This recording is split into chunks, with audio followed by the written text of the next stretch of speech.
नमस्कार, आप 90 डिग्री देख रहे हैं। कल जब से कांग्रेस ने अपने उम्मीदवारों के नाम फाइनल किए हैं तो आज सुबह से कुछ ऐसे शब्दों का इस्तेमाल हो रहा है दीपेंद्र सिंह हुड्डा के खिलाफ, चौधरी भूपेंद्र सिंह हुड्डा के खिलाफ। काफ़ी हैश वर्ड हैं वो यूज किए जा रहे हैं और जो कुछ बगावत की खबरें हैं वो कांग्रेस के अंदर से भी आ रही हैं। जैसे कि बहादुरगढ़ है वो राजेश जून है, उन्होंने ऐलान कर दिया है। इसी तरह बड़ौदा से जो जीता हुड्डा ने शब्द यूज किए हैं दीपेंद्र सिंह हुड्डा के लिए, वो काफ़ी हार्ड वर्ड हैं, जिसमें वो कह रहे हैं कि भाई बनकर गला काटने का काम है वो दीपेंद्र सिंह हुड्डा ने है वो किया था। एक वक्त था जब हमने चौधरी भूपेंद्र सिंह हुड्डा के लिए गढ़ी किलोई सांपला की सीट है वो मेरे पिताजी ने है वो छोड़ी थी, लेकिन आज हमारे साथ है वो ऐसा किया गया है। उनके समर्थक भी ये कह रहे थे कि दीपेंद्र हुड्डा जैसा भाई हो तो दुश्मनों की ज़रूरत ही नहीं है। उधर कपूर नरवाल साहब हैं, उनका भी इसी तरह का बयान आया कि भूपेंद्र हुड्डा जी ने है मेरे साथ है वो गद्दारी की हैं। और एक और जो सबसे बड़ी खबर वो तैर रही है वो ये कि टिकट बंटवारे से जो प्रभारी हैं दीपक बाबरिया हैं वो नाराज़ बताए जा रहे हैं और ऐसे कयास लगाए जा रहे हैं कि इस बंटवारे से नाराज़ होकर अपने इस्तीफे तक की बात है वो दीपक बाबरिया ने है वो कह दी है, क्योंकि तकरीबन सभी सिटिंग विधायकों को टिकट दे दिया गया है।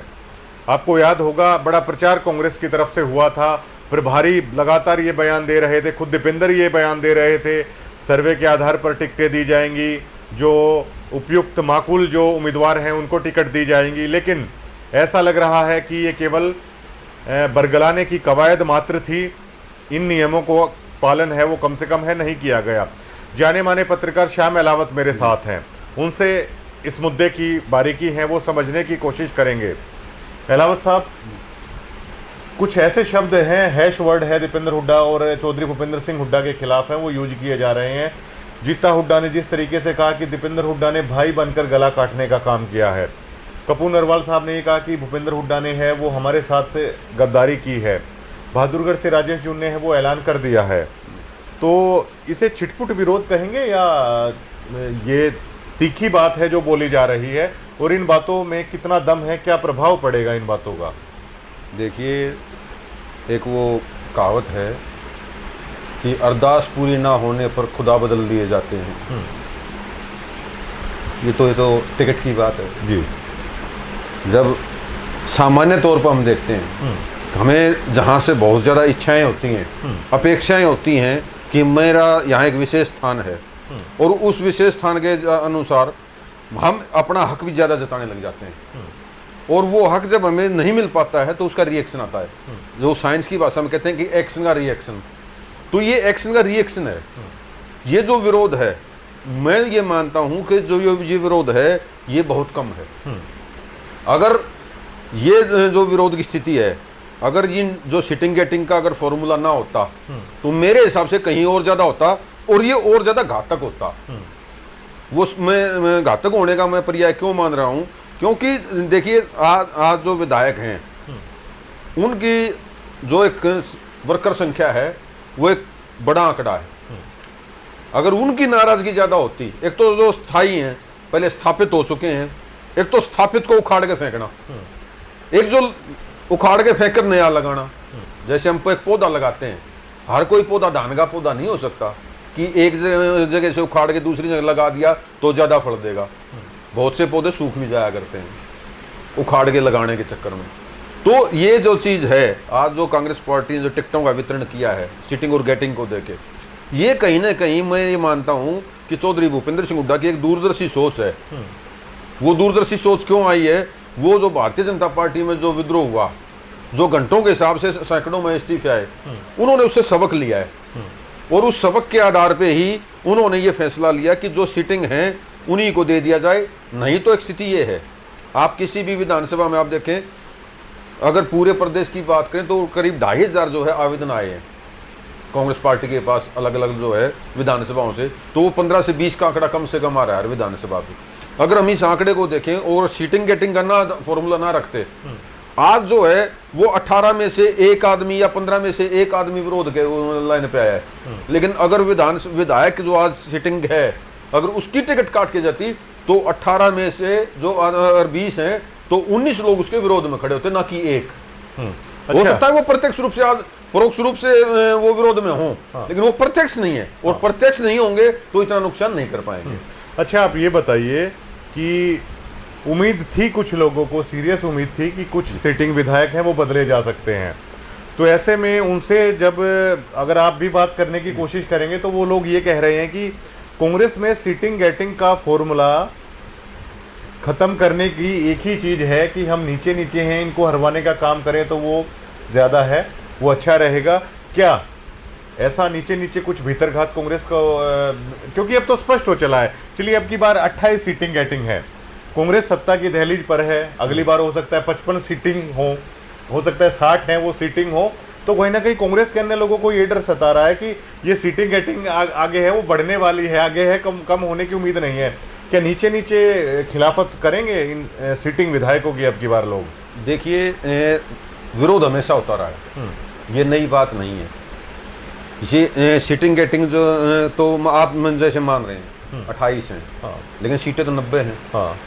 विरोध तो 90 में भी होगा, जरूरी नहीं है जो 60 और 55 में विरोध नहीं होगा। चाहे वो भले ही नए लोगों को, ज़्यादा अनुभवी लोगों को, या ज़्यादा अपने आप को एक स्थापित कर चुके उन लोगों को दे दी जाए, लेकिन ऐसा नहीं है कि किसी का कहीं विरोध ही ना हो। ऐसी हरियाणा में कोई सीट नहीं है और किसी भी पार्टी के लिए कि वहां उस पार्टी का विरोध जो अंदर खाते का है, जो भीतर घात है, वो 0% हो। ऐसी पूरे प्रदेश में एक भी सीट आपको नहीं मिलेगी जहां भीतर घात की आशंका ना हो। चाहे वो भूपेंद्र सिंह हुड्डा सीएम लड़ रहे, चुनाव लड़ रहे हो, पूर्व सीएम, चाहे वो नायब सिंह सैनी लड़ रहे हो, या चौधरी अभय सिंह चौटाला लड़ रहे हो, चाहे वो दुष्यंत चौटाला लड़ रहे हो, भीतर का हर जगह हर पार्टी में आपको देखने को मिलेगा, और वो रहेगा जब तक चुनाव प्रक्रिया। लोकतंत्र यही तो है कि एक का विरोध आप मुख्य रूप से कर पाते हैं, वो लोकतंत्र है। अगर वो मुख्य रूप से नहीं कर पाते तो में भीतर का है, विरोध तो विरोध है। अच्छा, ये बताइए श्याम जी, आप तो काफी लंबे समय से पत्रकारिता कर रहे हैं, जब सत्ता की दहलीज पर, मान लीजिए अगर ये कांग्रेस सत्ता की दहलीज पर ना होती, ये लिस्ट आती, तो क्या आप मानते हैं कि इतना ही विरोध होता या जब उससे ज्यादा है वो विरोध होता? मेरा मानना ये है कि अगर ये स्थितियां जो आज आप कह रहे हैं कि आज सत्ता की दहलीज पर है कांग्रेस, तब हालात ये हैं। अगर दहलीज से दूर होती तो हालात जो है शायद बीजेपी वाले भी हो सकते थे, है ना, भगदड़ मस्ती। फिर देखो स्वाभाविक है, हर कोई जो है सरकार का हिस्सा होना चाहता है। अब हर एक को ये लग रहा है, मैंने आपको पिछली बार भी कहा था कि जब भी बाढ़ आती है तो जहाज डूबता तो सबसे पहले चूहे भागते हैं, या बाढ़ आती है तो सबसे पहले ऊंचे स्थान पर जो है वो चूहे ही पहुंचते हैं। तो ये ऊंचा स्थान क्या है? सत्ता। आज सत्ता के ऊपर जो है कांग्रेस पार्टी आने लग रही है, ये अंदाजा लगाया जा रहा है। नेताओं की भगदड़ जो है वो कांग्रेस पार्टी की तरफ बढ़ी, और चुनाव आ गया। अब ऐसा तो नहीं है कि जो टिकट के लिए या कांग्रेस पार्टी में आए थे और उनको टिकट नहीं मिले तो वापस भाग जाएंगे। उनको भी ये पता है कि अब ये सत्ता में आ रहे हैं, तो वो संतोष ये होता है कि उनको जो है एक आश्वासन दे दिया जाए कि आपको चेयरमैन बनाएंगे, या आपको डायरेक्टर बनाएंगे, या आपको उस बोर्ड का मेंबर बनाएंगे। ये देखो, ये तो करना पड़ेगा बैलेंस। तो अच्छा, आप अपने अनुभव से एक बात और बताइए कि जिसकी सरकार आने की बात चल जाती है और मीडिया तो बहुत पहले है, आम जनता से भाप लेती है, तो क्या पत्रकार भी तवज्जो देने लग जाते हैं, या पत्रकार भी सम्मान करने लग जाते हैं उस पार्टी का या उस नेता का जो सत्ता में आने वाली होती है? होता है ऐसा? देखिए, पत्रकार समाज का हिस्सा है, वो अलग बाहर से नहीं आए हैं, कोई विदेश से नहीं है, ना वो जंगलों में रहते हैं।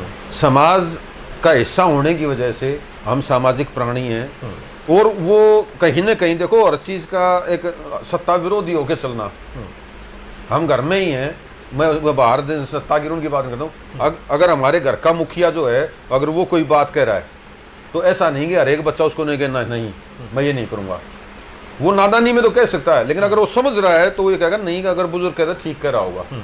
तो आप जो पत्रकार की जो बात करें, पत्रकार भी समाज का हिस्सा है, उनकी भी जरूरतें हैं, समाज में उनका भी जुड़ाव है। वो क्या अकेला पत्रकार नहीं है, वो एक वोटर भी है, वो एक सामाजिक व्यक्ति भी है।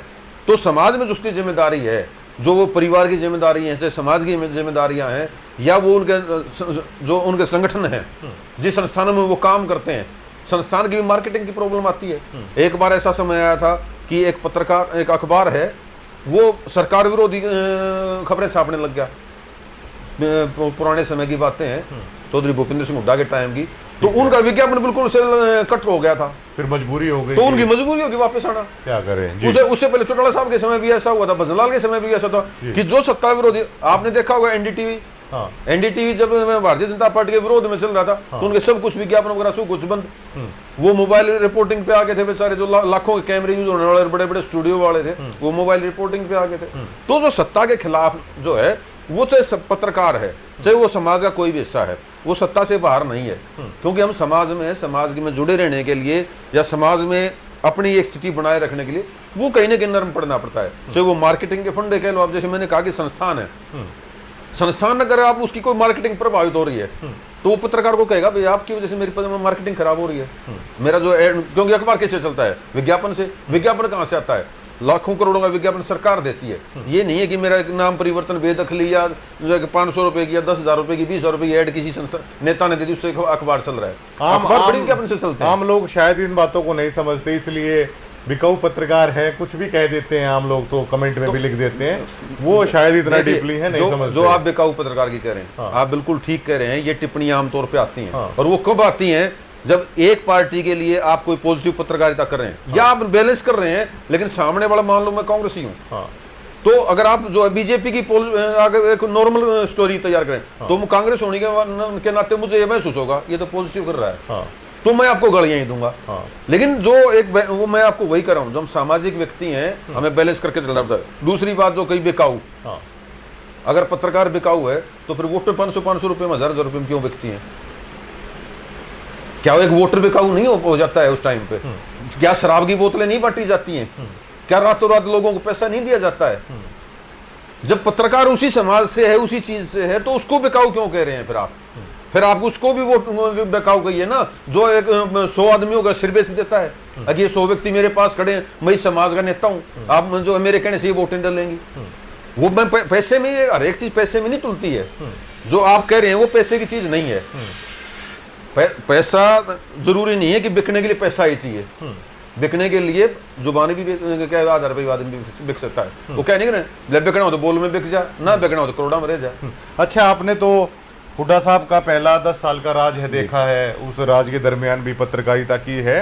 कितना कुछ अब बदल जाएगा आगे आगे, क्योंकि अब तो कुछ समय ही बाकी, 1 महीना ही बाकी है चुनाव का, तो आगे आगे किस तरीके से परिस्थितियां बदल जाती हैं? क्या ये विधायक आज जितने लोगों को आम या नॉर्मल लगते हैं, दीपेंद्र हुड्डा इतने आम लगते हैं, क्या इसमें कितना बदलाव आ जाता है राज आने के बाद? ये एक वो कहावत है, मद और पद। अगर पद होगा तो मद आएगा, मद होगा तो पद आएगा। मद आने के बाद बिंदी का फर्क है सिर्फ, हाँ। एक पै के नीचे बिंदी लगी उसका मैं बन गया, हाँ। और जो मैं बिंदी हटा दी तो पै बन गया। तो पद के साथ मद आता है, वो एक स्वाभाविक है। हम सामाजिक प्राणी हैं, वो स्वाभाविक चीज है, अगर मद आना ही आना। लेकिन दूसरी एक चीज और है, मैं अकेला उसको मद से नहीं जोड़ता हूँ।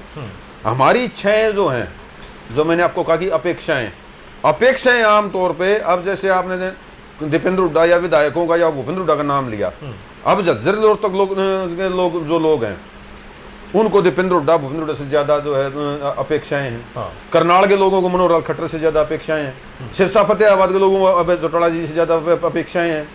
जो एरिया वाइज हैं, कुमारी शैलजा को लेके जो है सिरसा के लोगों की उनकी अपेक्षाएं ज्यादा हो सकती हैं। तो वो अपेक्षाएं हैं, अगर वो अपेक्षाएं पूरी नहीं होती हैं तो कहीं ना कहीं वो जो है लोगों को ये लगता है कि आदमी बदल गया है, जबकि वो मजबूरियां होती हैं, परिस्थितियां होती हैं। अब मान लो कोई आपका एक काम है, सपोज कीजिए एक किसी रोड कंस्ट्रक्शन के लिए सरकार के पास 1,000 करोड़ रुपए आया।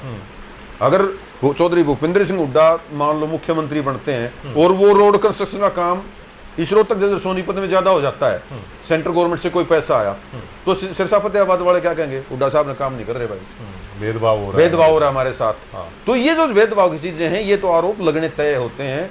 ये सत्ता के परिवर्तन के साथ साथ जो लोग आज सत्ता से बाहर हैं वो सत्ता वालों पर और आरोप लगाएंगे, हाँ। जो कल सत्ता में आ जाएंगे, हाँ। जो आज सत्ता में वो उनके ऊपर आरोप लगाएंगे। आरोप चलता रहेगा। आपने ये महसूस किया था उस दरमियान जब हुड्डा साहब का राज था कि यहाँ की सड़कें बेहतरीन हैं, या यहाँ तुरंत काम हो जा रहे हैं गांवों में या शहरों में, जबकि हरियाणा के अन्य हिस्सों में उस तरीके से विकास है वो नहीं हुआ था। क्या उस दरमियान आप लोग ये महसूस करते थे? देखिए, मैं बाकी हरियाणा की तो नहीं बताऊंगा, लेकिन अगर काम की बात करें हाँ।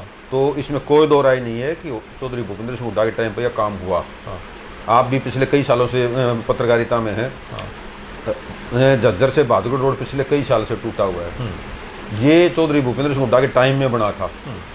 और आप दुलेड़ा गांव से गुजरते हुए देखेंगे कि गांव वालों ने जो टूटा हुआ रोड था ऊपर तारकोल वाला, उसको जो है मशीन से हटा दिया है बिल्कुल। जो नीचे शीशी का रोड है जो आज से 15 साल पहले बना था, लोग उसी से काम चला रहे हैं। छारा वाले रोड पे आप चले जाइए, बादली वाले रोड पे 4.5 साल तक आप लोगों ने कैसे आप वहां से गुजरे हैं आपको पता है। उसका कारण क्या रहा कि भारतीय जनता पार्टी के ओपी धनखड़ सत्ता में नहीं आ पाए, वो विपक्ष में बैठ गए। जो पक्ष के थे कुलदीप वत्स से वो काम नहीं करा पाए, जिसकी वजह से वो रोड लटका रह गया। और पंडित जी तो ओम प्रकाश धनखड़ पर लगातार आरोप भी लगाते रहे, पंडित कुलदीप वत्स तो कि धनखड़ साहब ने यहाँ पे कुछ किया नहीं। देख, मैं वही कह रहा हूँ, जो सत्ता जिसकी सरकार है वो दूसरे पर आरोप जो दूसरे हैं वो उस पर आरोप लगाते हैं। हो सकता है कल को ओपी धनखड़ विधायक बन जाए, हाँ, तो वो कुलदीप पे आरोप लगा लेंगे। कितने चांस हैं उनके? देखिए, आएंगे उसके स्पेशल शो भी करेंगे, लेकिन बता दीजिए। देखिए, चांसेस का ये है कि राजनीति जो है वो संभावनाओं का क्षेत्र है। हाँ। यहाँ संभावनाएं बहुत ज्यादा हैं। हाँ। और मैंने आपको पिछली बार बताया कि ये शेयर मार्केट अप डाउन होता है। आज जो शेयर मार्केट उफान पे है तो किसी एक कंपनी शेयर उछाण पर चले जाएंगे, अगले दिन वो धड़ाम से गिर जाएंगे।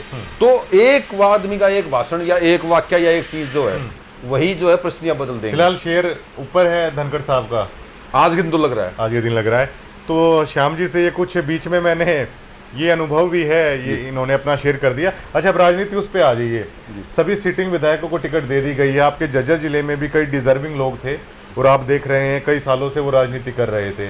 जैसा दीपेंद्र हुड्डा ने अपने एक इंटरव्यू के दरमियान कहा, टिकट एक को ही मिलेगी, और इसमें तो किसी अलग को तो मिली नहीं, सिटिंग विधायकों को मिली है। तो जो अन्य लोग हैं वो निराश ना हो, उनको जैसे ही सरकार बनेगी पूरा सम्मान दिया जाएगा, तवज्जो दी जाएगी, कोई अहम पद है वो दिया जाएगा। क्या मिलेगा लोगों को? देखिए, झज्जर, रोहतक और सोनीपत, हाँ, यहाँ की एक खास बात ये है कि यहाँ के लोग हद से ज़्यादा इमोशनल भी हैं बाकी हरियाणा की तुलना में, और एग्रेसिव भी हद से ज़्यादा हैं। ये सबसे पहले तो बागी होते हैं, सबसे पहले समर्पण करते हैं, प्यार में समर्पण करते हैं, दुत्कार में बागी हो जाते हैं।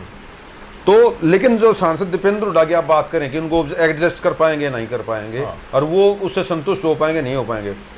यहाँ की जो परिस्थितियाँ हैं, आज अगर एक जिले में एक विधानसभा में अगर 100 लोग एक्टिव हैं, वो पार्टी के लिए काम कर रहे हैं, तो वो 100 के 100 डायरेक्ट दीपेंद्र हुड्डा के साथ हैं। वो विधायकों से कनेक्ट नहीं है, वो डायरेक्ट जो है वो दीपेंद्र हुड्डा से कनेक्ट है। तो वो जो कनेक्टिविटी है, तो अपेक्षाएं भी वो दीपेंद्र हुड्डा से और भूपेंद्र हुड्डा से ही रखेंगे, विधायकों से नहीं रखेंगे। अब वो अपेक्षाएं, मैंने जैसे आपको कहा कि अपेक्षाएं ज्यादा लोगों की होंगी, उम्मीदें ज्यादा लोगों की होंगी, वो कितने लोगों की पूर्ति कर पाते हैं वो उनकी क्षमता पर निर्भर होगा, उस समय की परिस्थितियों और हालात पर निर्भर होगा कि वो कितना खुल के क्या कर पाते हैं। अभी तो सरकार बनी नहीं है, कौन मुख्यमंत्री होगा, मुख्यमंत्री में कौन से मंत्रालय किसके पास होंगे। अब मान लो मुख्यमंत्री चौधरी भूपेंद्र सिंह हुड्डा होंगे और पंचायती राज विभाग जो है चला जाए दूसरे खेमे के किसी नेता के पास, तो पंचायती राज में वो चाह के भी उतना अच्छा काम नहीं करा पाएंगे जितना वो करा सकते हैं। अच्छा श्याम जी, एक महत्वपूर्ण बात और बताइए आप कि अब जैसे कहा जा रहा है कि हुड्डा साहब से बागी हो जाएंगे लोग, लेकिन कांग्रेस को तो फिर भी नुकसान नहीं है। मान लीजिए राजेश जून को आप बागी कह रहे हैं, आज के दिन जीत जाते हैं तो भी जाएंगे हुड्डा साहब के पास ही। बिल्कुल है। कुछ और मान लीजिए 2-4 सीटें और हैं, बागी हो जाते हैं तो वो भी जाएंगे हुड्डा साहब के पास ही। तो नुकसान तो किसी भी हालात में नहीं है ना भूपेंद्र सिंह हुड्डा का। देखिए, सत्ता के साथ जो है वो पिंगे बढ़ाई जाती हैं। विपक्ष में बैठने के लिए आज तक मुझे तो नहीं लगा कि आज़ाद जो उम्मीदवार हैं, आप हरियाणा का इतिहास उठा लीजिए या हिंदुस्तान का उठा लीजिए, चाहे विधायक हैं, चाहे वो MP हैं, चाहे किसी भी तरह के हैं, वो जो आज़ाद जीत के आते हैं वो लगभग सरकार के साथ चलते हैं, क्योंकि 5 साल बाद उन्होंने लोगों को जवाब भी देना है। आज़ाद तो आपको बना दिया, लेकिन 5 साल के लिए आपको बना दिया तो आपने काम क्या कराया, आपने क्या एफर्ट्स किए आपको उस लोगों के जनता के लिए, उस हल्के के लिए, वो जवाब देना पड़ेगा। और वो जवाब देने के लिए आपको काम कराने पड़ेंगे, और काम आप तब करा सकते हैं जब आप सत्ता के साथ रहेंगे। अगर आप विरोध में रहेंगे तो काम नहीं करा पाएंगे, काम नहीं करा पाएंगे तो एंटी इनकम्बेंसी होगी। आज आपको सत्ता सिर पे बैठा रखा है, कल मुद्दा भी मार देंगे। तो ये तो मजबूरियां होती हैं, परिस्थितियां होती हैं कि वो सत्ता के साथ जाना पड़ेगा, क्योंकि उनको सत्ता की जो जनता है उसकी सुविधाओं का और उनकी जरूरतों का जो ख्याल रखना पड़ेगा और उसके मद्देनजर उसको जाना पड़ेगा, उनकी मजबूरियां होती हैं। तो इसलिए चाहे कोई भी आज़ाद उम्मीदवार है, आप कोई भी रिकॉर्ड उठा लीजिए किसी भी सरकार का, मैं अकेला इनका नहीं कर रहा हूँ कि कांग्रेस से सजा है, पिछली बार बीजेपी सजा जो उम्मीदवार सारे गए हैं, उससे पहले कोई हुड्डा साहब के साथ पार्टियां टूट के गई हैं, उससे पहले भजनलाल के साथ पूरी सरकार चली थी कि 87 में पूरी सरकार पलट दी थी। तो जो सत्ता का सुख भोगना जो चाहता है, जो चुनाव राजनीति में आ गया वो सत्ता सुख के लिए आया है, वो जनता सुख जो है वो मैं ये नहीं कहता कि प्राथमिकता नहीं है, लेकिन जनता सुख और सत्ता सुख दोनों जो है पैरेलल चलते हैं। आप शेर बताइए, आपने शुरुआत में जो बोला था, क्या बोला था? वो ये है कि दुआ कबूल ना होने पर लोग खुदा बदल लेते हैं। जी बिल्कुल, दुआ कबूल होने ना होने के चलते हैं लोग खुदा बदल लेते हैं। बिल्कुल ठीक कह रहे हैं शाम अलावत, क्योंकि कुछ इस तरह के शब्द है वो इस्तेमाल किए जा रहे हैं, चाहे वो जीता हुड्डा हैं, उनके समर्थक हैं, या कपूर नरवाल हैं, तो इस तरह के शब्द हैं वो इसलिए यूज है वो किए जा रहे हैं। श्याम जी के मुताबिक अगर सत्ता की दहलीज पर अगर ये पार्टी ना होती तो ये भगदड़ हो सकता था, बीजेपी से भी ज़्यादा हो, लेकिन कांग्रेस इस वक्त राज की दहलीज पर है, तो बीजेपी जैसा हाल है वो बिल्कुल नहीं होगा, इसलिए छिटपुट है, किधर से है वो आ रहे हैं। अब 28 जिन सिटिंग विधायकों को टिकट दी गई है, तो उसमें से 5 या 6 सीटें ही ऐसी हैं कि जहां पर कोई निर्दलीय हैं वो चुनाव मैदान में आ सकते हैं, जैसे कि बहादुरगढ़ से वो राजेश जून हैं, उन्होंने कह दिया है, या गोहाना से जैसे जगबीर मलिक की काफ़ी नियर बाई फाइट रही थी, अगर वहाँ से जीतते हैं, हाँ वहाँ से हर्ष शिकारा है अगर आते हैं तो थोड़ी सी दिक्कत है। बादली से जैसे जीते ठेकेदार हैं, लेकिन श्याम जी ये भी बता रहे हैं कि अगर ऐसा भी होता है तो भी भूपेंद्र सिंह हुड्डा साहब को कोई ज़्यादा नुकसान नहीं है, क्योंकि जीते ठेकेदार जीतते हैं तो भी वो कहाँ जाएंगे, कांग्रेस के अंदर ही जाएंगे। तो इसलिए ज़्यादा बदलाव नहीं दिखाई देता ना। हाँ। कि अगर उसको मान लो हम इंडिपेंडेंट को जिता रहे हैं, हाँ। जाना उसको भी हुड्डा साहब के पास है, तो फिर जो हुड्डा साहब ने दे रखा है उसी को ना दे देंगे, उसी को दे देंगे। जी बिल्कुल, बात तो ये है। बिल्कुल, तो काफ़ी कम संभावनाएं हैं और ये थोड़ा बहुत विरोध है वो इसलिए है वो दर्ज किया जा रहा है। शुक्रिया, धन्यवाद।